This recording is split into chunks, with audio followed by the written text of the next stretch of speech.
Hallelujah. मुझे सुनने वाले हर एक को जल्द आने वाले यीशु मसीह के नाम में आप सभी को प्रेम भरा सलाम। और मैं आशा करता हूँ आप सभी दिन प्रतिदिन लगातार यीशु मसीह में बढ़ते जा रहे हैं। तो आइए मेरे प्रियो, आज का जो मेरा मनन का विषय है वह इस प्रकार से है कि खुद के लिए नहीं बल्कि दूसरों के लिए जिए। हाँ, खुद के लिए नहीं, स्वयं के लिए नहीं बल्कि दूसरों के लिए जीवन जिए। मेरे प्रियो, एक मसीही होने के नाते या फिर यीशु मसीह के अनुयायी होने के नाते, यीशु मसीह के चेले होने के खातिर आप अपने जीवन में बाइबल पढ़कर, प्रार्थना करके और घर में आराम करके आप खुश होंगे और आप सोच रहे होंगे कि मैंने ये उद्धार पा लिया, मैंने यीशु मसीह को पा लिया। लेकिन यदि आपका अचानक मृत्यु हो जाए, मौत हो जाए, तो क्या आप परमेश्वर के राज्य में प्रवेश करेंगे? मेरे प्रियो, इस विषय में कुछ लोगों को लगता होगा कि हाँ, हम परमेश्वर के राज्य में प्रवेश करेंगे, और कुछ लोगों को डर लगता होगा और कुछ लोग दुविधा में होंगे कि ये कैसी बात है। मेरे प्रियो, आपको इनमें से जो भी लगता है, यह संदेश इसलिए है ताकि आप सत्य को जानकर सावधान और गंभीरता से जीवन जिए। यदि आप बाइबल पढ़ेंगे तो ऐसा लिखा है कि वह बाईं ओर वाले से कहेगा, हे श्रापित लोगों, मेरे सामने से उस अनंत आग में चले जाओ जो शैतान और उसके दूतों के लिए तैयार की गई है। क्योंकि जब मैं भूखा था, जब मैं प्यासा था, जब मैं परदेसी था, जब मैं बीमार था, जब मैं बंदी गृह में था, जब मैं नंगा था, और तुमने उस समय मेरी सुधि नहीं ली, मेरा ख्याल नहीं किया। इस विषय में मत्ती रचित सुसमाचार अध्याय 25 आयत 42 से 43 आयत में लिखा है।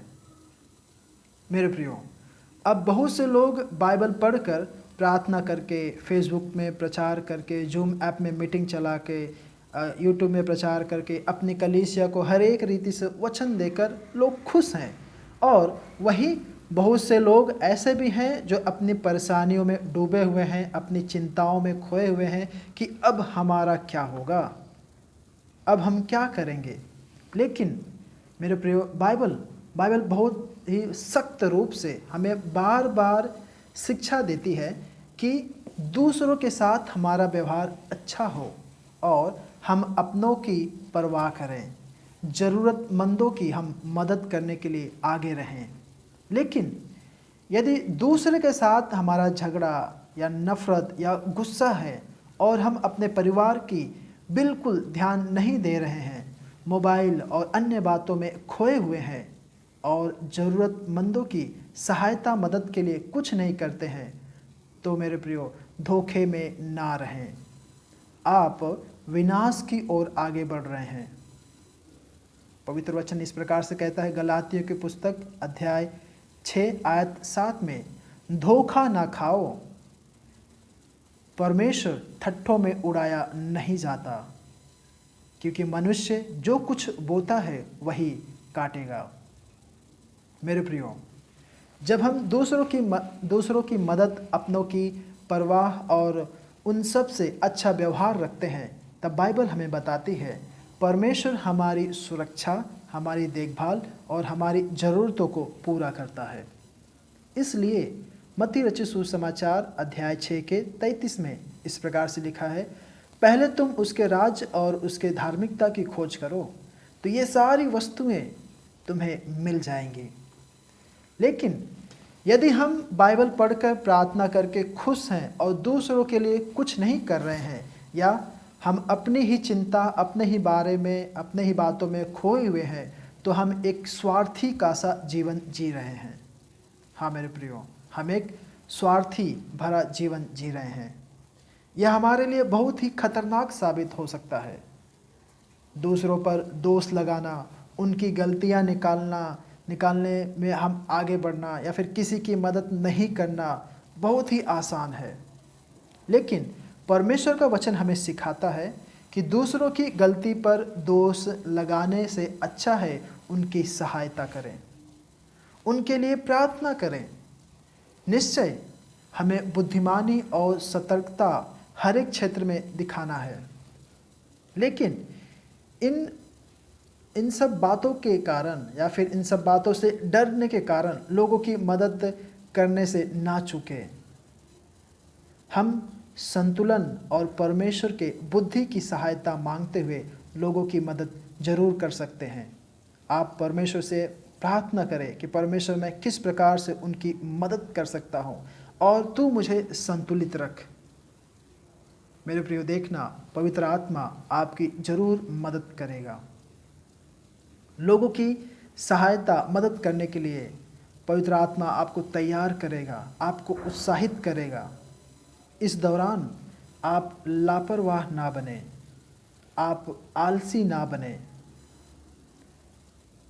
हरेक अपने ही हित की नहीं वरन दूसरों की भी हित की चिंता करें। जैसा मसीह यीशु का सा स्वभाव था वैसा ही तुम्हारा भी स्वभाव हो। यह वचन फिलिपियों अध्याय 2 आयत 5 में लिखा है। मेरे प्रियो, यीशु मसीह चाहते हैं कि जिस प्रकार से यीशु मसीह का स्वभाव था उसी प्रकार से उनके हरेक बच्चों का स्वभाव हो, उसी प्रकार से हरेक लोगों का चाल चलन हो। मेरे प्रियो, हो सकता है यह संदेश को पढ़ने के बाद आप कुछ समय सोचे विचारे और फिर भूल जाएं, लेकिन यदि आप इन बातों को, उद्देश्य को आप स्मरण रखते हैं और उन्हें पूरा करने की जज्बा रखते हैं, तब आप आने वाले खतरों से आप बच जाएंगे। जब वह परमेश्वर न्याय आसन के सम्मुख खड़ा होगा और हरेक को उनके हरेक कार्यों का हिसाब देना होगा, तब मेरे प्रियो, यदि आपने इस प्रकार से किया है तब आप परमेश्वर के न्याय आसन से, उस न्याय से, दंड से बच जाएंगे। नहीं तो आपको उस नरक की आग की ओर जाना पड़ेगा, जो जगह परमेश्वर ने शैतान और उसके दूतों के लिए रखा है। मेरे प्रियो, खुद के लिए नहीं, दूसरों के लिए जीना सीखें। प्रभु आप सभी को इन वचनों से आशीष करें, अनुग्रहित करें। आइए हम प्रार्थना करके समाप्त करें। प्यारे प्रभु जी, धन्यवाद परमेश्वर इस सुंदर समय के लिए। यीशु मसीह, सुने हुए वचन के मुताबिक परमेश्वर होने दे, दूसरों के लिए जीवन यापन करने के लिए परमेश्वर तू सहायता मदद कर। किस प्रकार से परमेश्वर हम दूसरों के जीवन को और भी रंगीन कर सकते हैं, उनके जीवन में परमेश्वर खुशियाँ ला सकते हैं, तू हमें सहायता मदद कर। प्रभु जी, तूने राजा अपनी आत्मा से हर एक को अगुवाई करने जा रहा है, धन्यवाद कहते हैं। प्रभु जी, इस पृथ्वी में एक नमक बनने के लिए तो हम सभी को इस्तेमाल करने जा रहा है, धन्यवाद कहते हैं। दूसरों के जीवन में एक स्वाद लाने के लिए हमें इस्तेमाल करने जा रहा है, धन्यवाद कहते हैं। तेरे नाम की महिमा होने पाए। तूने हमारी प्रार्थना विनती सुना, धन्यवाद। ये प्रार्थना जल्द आने वाले यीशु के नाम से मांगता हूँ, आमेन, आमेन। मेरे प्रियो, प्रभु आप सभी को आशीष करे, अनुग्रहित करे। जय मसीह की।